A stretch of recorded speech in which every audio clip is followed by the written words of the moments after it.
Hi, greetings everyone.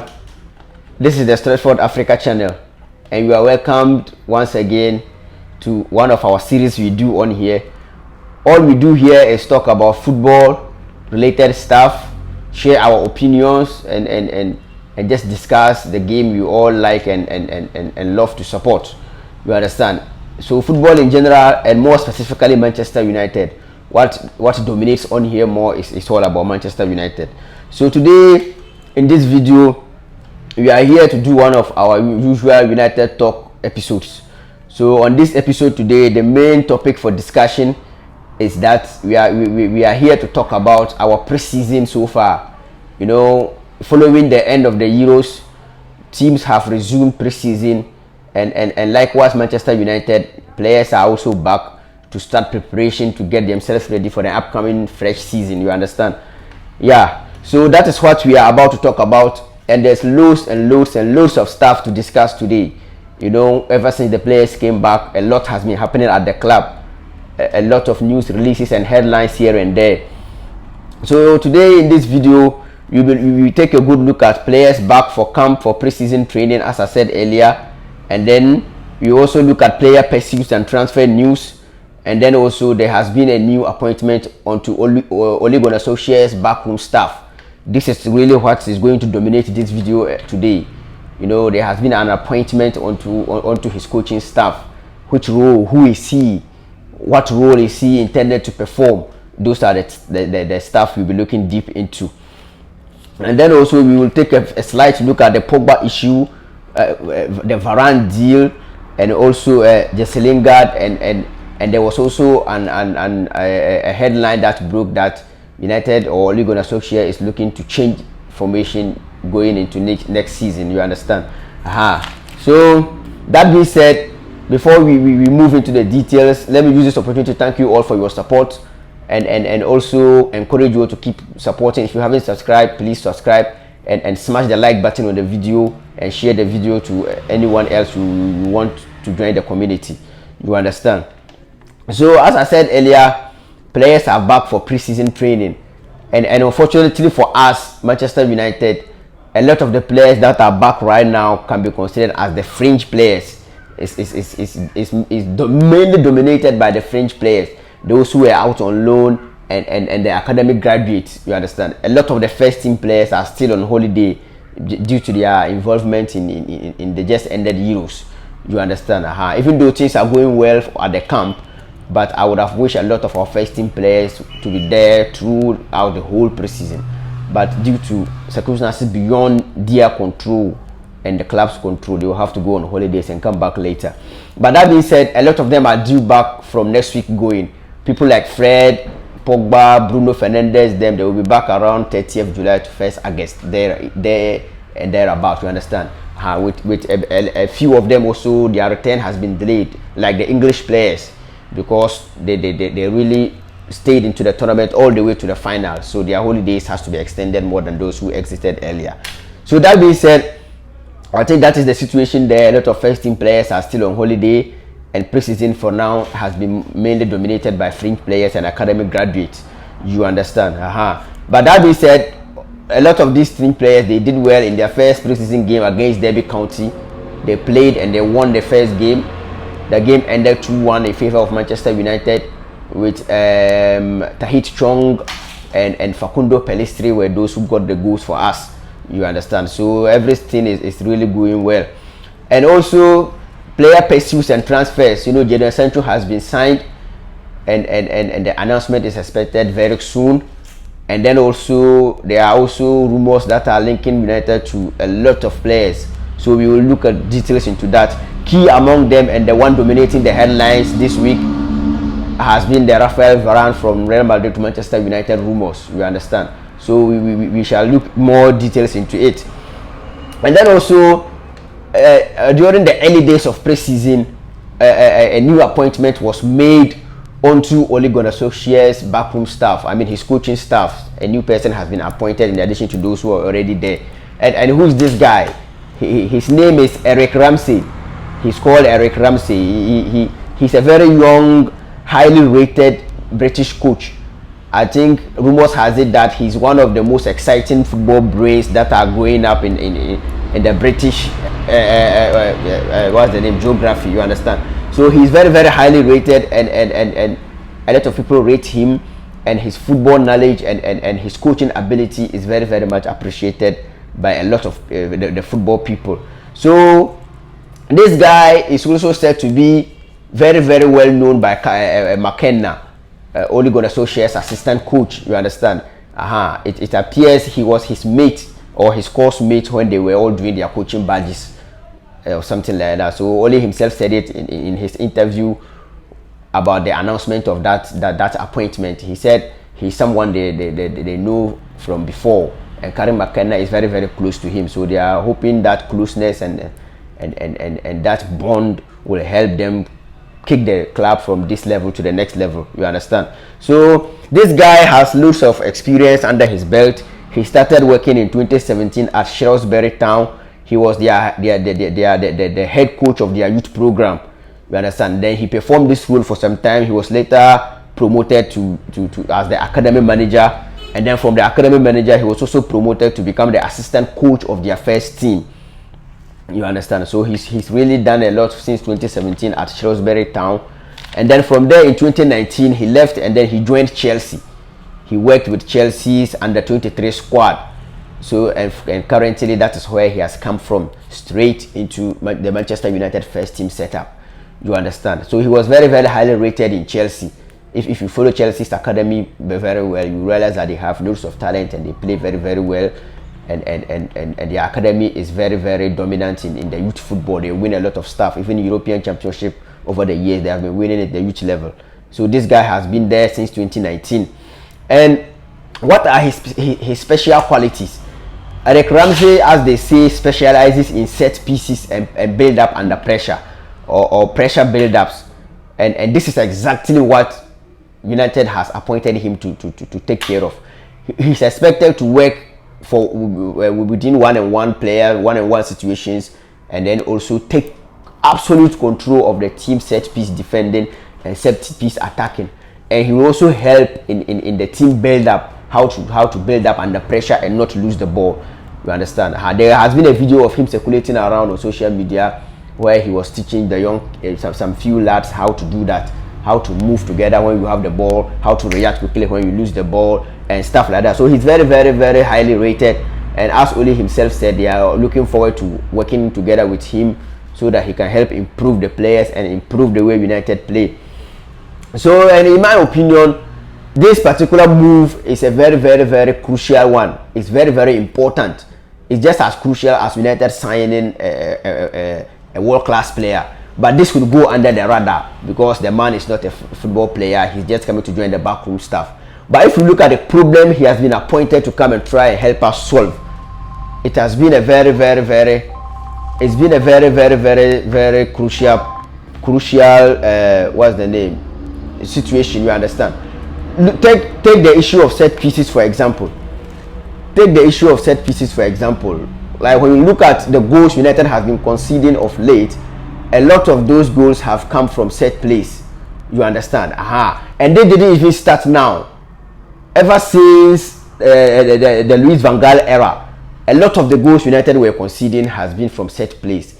It sort of got improved a little bit under Mourinho, but it wasn't eliminated completely. And up until now, for the past 2.5 years to 3 years that Solskjaer has been here, we have been very, very, very, very bad at defending set pieces. A lot of the goals we conceded, if I'm not mistaken, about 50% or almost 45 to 50% of our goals we considered last season came from set plays. And United don't score from corners. If you give us 100 corners, I can bet my last coin on it that United is not going to score even one of them. We understand. So if this guy really comes in and help us solve this long-standing problem, it's really going to help the club kick on and make the next step. We understand. Yes. So I think his appointment is very, very, very crucial, and hopefully, if he's going to impact on our style of play and solve the issues he's appointed to solve, I think it will win us more points and really help us kick on. You understand? And also the issue of build up under pressure or like moving the ball quick. You understand? United, sometimes we have been very, very lethargic. We have been very, very slow in the way we move the ball around. You understand? So if this guy, if in that area too, if he's able to help us improve on moving the ball quick, then we can trust that we are going to be more efficient in breaking down lower blocks, and then we will create more chances, and then we can score more goals, which will then go on and win us more points, win us more games, and then the next step we all be waiting for the club to make is what is going to happen. You understand? So there's also another very, very interesting element in this. You understand, last season most of us said that, like, even though Ole Gunnar Solskjaer has a lot of things to improve upon, but if you consider his excellent man management ability that he has, if you are able to improve the coaching setup around him, it could work out for us and him. You understand? Yeah, he could be the one to encourage the boys, put an arm around them, draw them closer, listen to their problems, help them get onto the pitch and perform very, very well. So if he's lacking in the coaching or the technical aspect, if you can bring in a very, very good coach to help deal with the style of play issues, I think that combination could work. And I see something like that in this appointment. You understand? So Solskjaer is not one to always go around to bear the credit all by himself. He's very good at identifying problems and solving them. You understand? So that is what I think, that is what he has done here, and he's done very, very excellently. So I'm looking forward to seeing us improve in defending our corners and set piece, improve in scoring from them, and then improve in our build-up play, improve on not giving the ball away so sloppily as we are known for. You understand? Because of disappointment.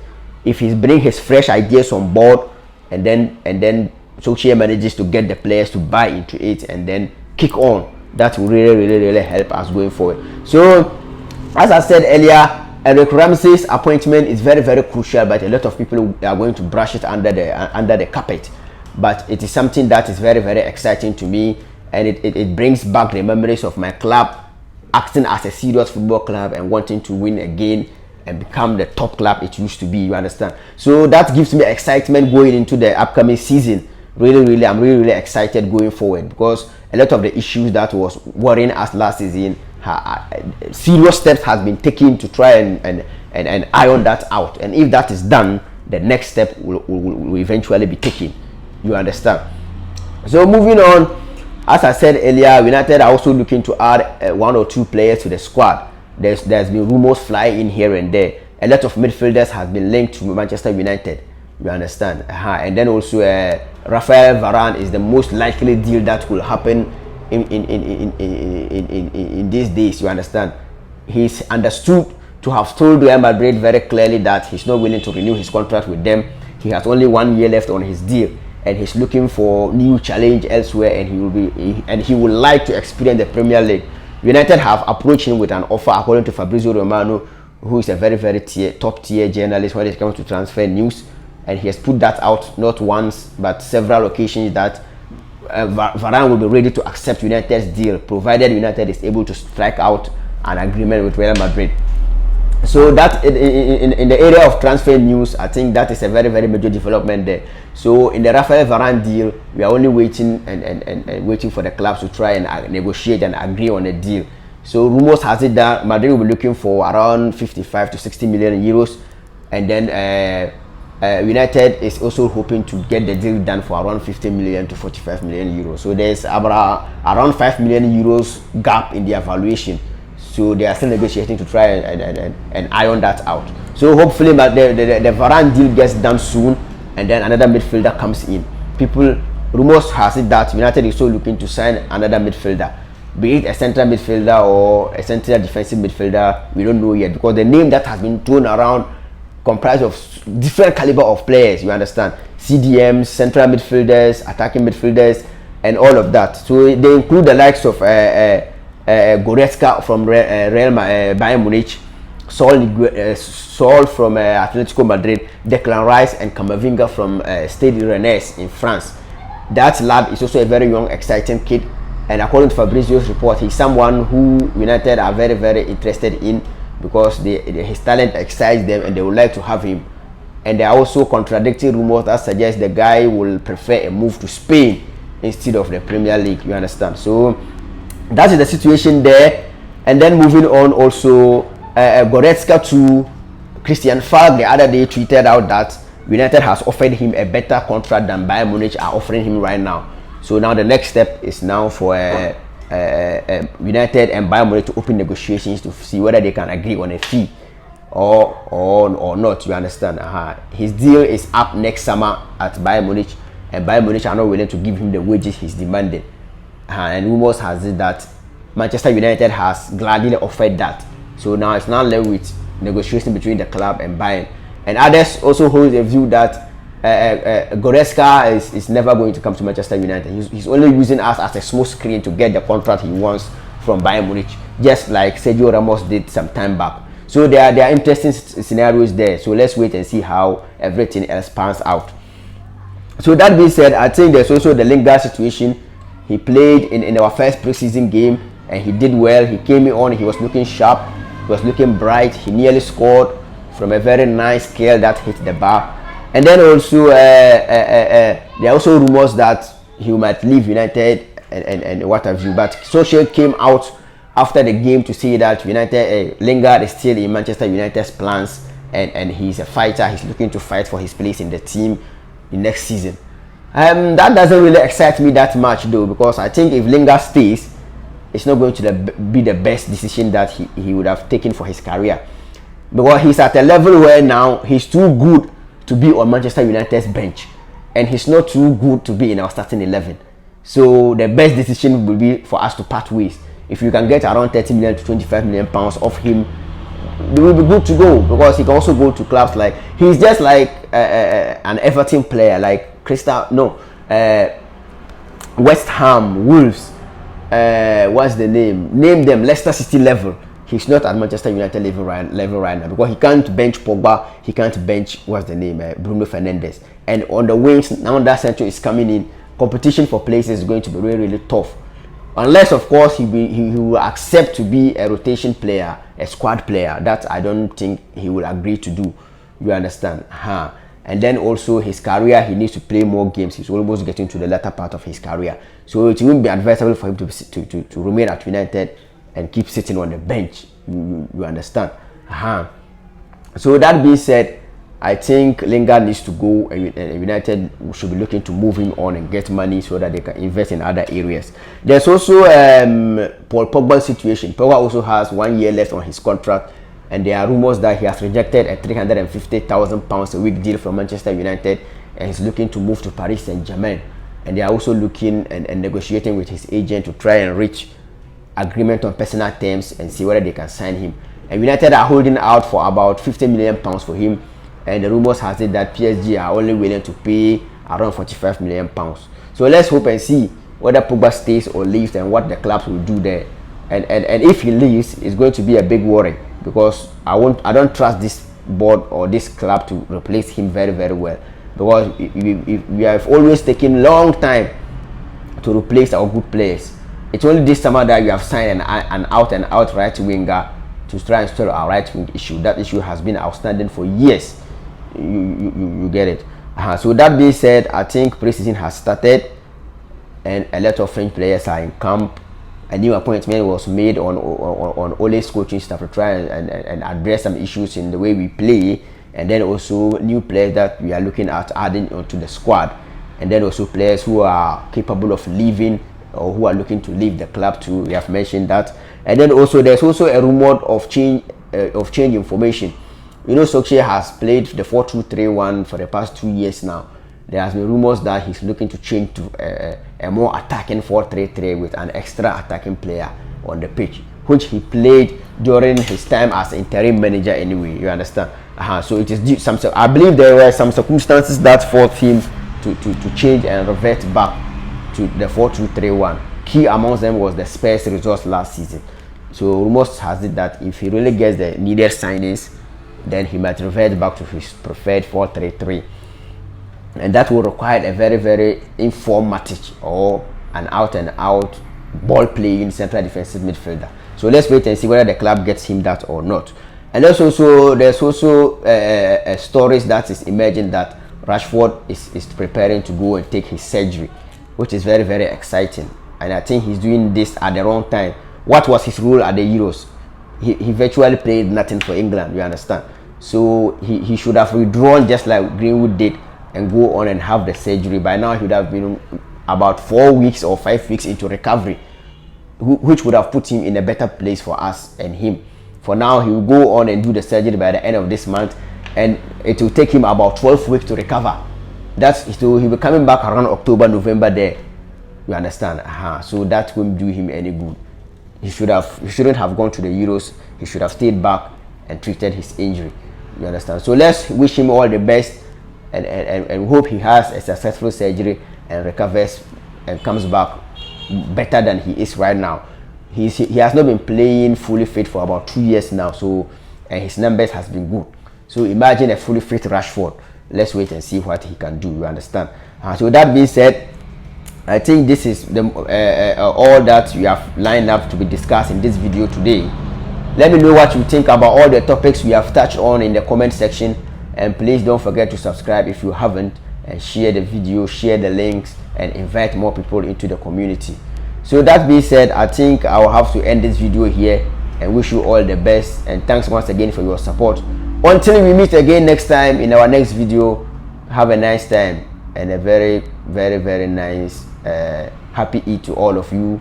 Have a nice time.